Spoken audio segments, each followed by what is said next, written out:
Duplicate content. मुझे एक लतीफा याद आ गया। मेरी एक कजन है, तो बचपन में वो घर आई तो कहने लगी कि मुझसे पूछा घर वालों ने कि आपका एग्जाम कैसे हुआ, तो वो कहने लगी बहुत जबरदस्त एग्जाम हुआ है। तो हमने पूछा जी अच्छा, मैं तो आधे घंटे में फारिग हो गई थी, फिर मैं वैसे ही बैठे रही। तो पूछा लिखा क्या आपने, तो वो कहने लगी जो क्वेश्चन पे आया था मैंने सारे का सारा लिख दिया। ठीक है, जो क्वेश्चन पेपर था मैंने सारे का सारा कॉपी कर दिया। कैसा फील हो रहा है आपको? जो एग्जामिनर होगा वो क्या कैसा फील करेगा? पाकिस्तानी होगा तो नंबर दे देगा, पाकिस्तानी होगा तो भी नंबर नहीं देगा, वो फेल ही करेगा।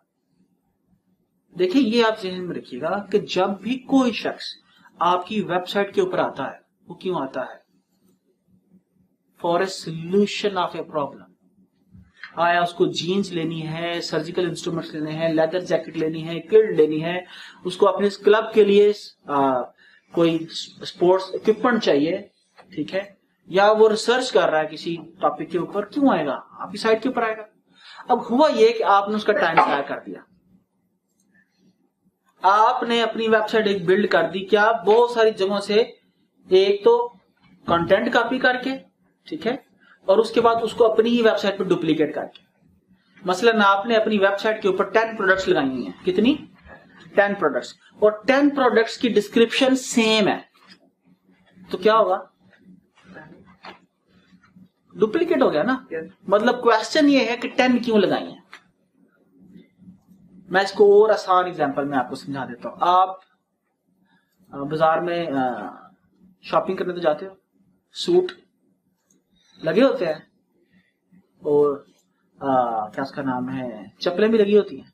अगर सारी ही शॉप के अंदर सारे रैक्स में एक ही सूट लगा हो, हाउ विल यू फील? आप यार ये शायद पागल है ना, सारी शॉप के ऊपर एक ही चीज लगा दी है, एक ही डिस्प्ले कर दिया है, इतनी बड़ी शॉप पे एक ही चप्पल सारी लगा दी है सारे रैक्स में। तो आप क्या समझते हैं कि जब आपकी वेबसाइट के ऊपर आएगा कोई शख्स, आपकी एक प्रोडक्ट देखी, दूसरी प्रोडक्ट देखी और उसकी डिस्क्रिप्शन में कोई डिफरेंस नहीं है, तो उस गूगल को क्या करना चाहिए? आपकी वेबसाइट को इग्नोर कर देना चाहिए। जब आपके पास टाइम नहीं है कि आप अपनी प्रोडक्ट की, अपनी सर्विसेज की, अपने कंपनी की इंफॉर्मेशन जो है वो खुद से लिख सको, तो गूगल आपको कैसे इंपॉर्टेंस देगा? बहुत सारी कंपनीज क्या करती हैं, अबाउट अस पेज सपोज उसका कॉपी कर लिया, इंटरनेट से कोई कुछ उसका कंटेंट कॉपी करके अपनी एग्जिस्टेंस क्रिएट कर ली, और उसके बाद बोलते हैं जी हमारी वेबसाइट रैंक नहीं हो रही। फिर रैंक कैसे होगी? जिस किसी ने अपनी कोई पॉलिसीज लिखी हैं उसने अपनी वेबसाइट के लिए लिखी है, आपकी पॉलिसीज क्या है?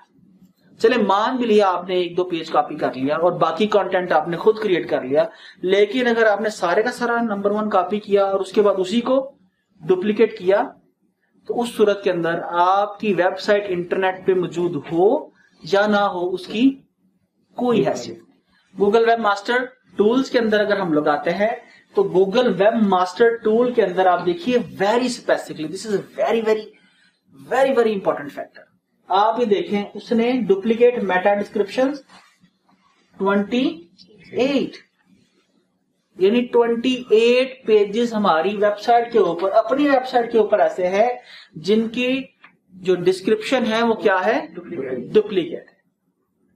तो हमें यहां पर गूगल क्यों बता रहा है कि हमें इस प्रॉब्लम को ठीक करना है? इसके ऊपर क्लिक कीजिएगा, ठीक है।